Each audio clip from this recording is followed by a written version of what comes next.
What if death is not the end? What if Jesus has power even over the grave? Today we witness a miracle that changed everything. Welcome! Today we are studying John chapter 11, the story of Lazarus and the power of Jesus over death.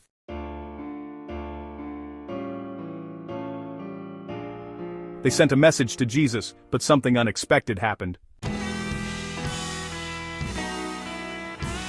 Jesus did not come immediately. God's delay is not denial. Lazarus died. Hope seemed lost.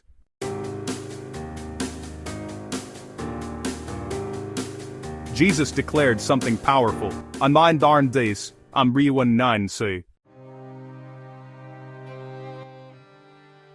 He felt their pain.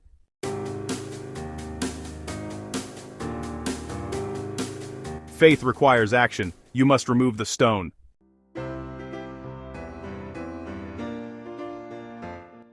With one command, death obeyed Jesus.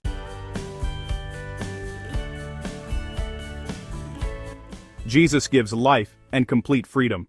This is not just about Lazarus. Jesus can bring life to every dead situation. If your life feels dead, come to Jesus. He is the resurrection and the life. Without Jesus, there is no eternal life. Your decision today matters forever. Like, share, and subscribe. Write your prayer requests in the comments.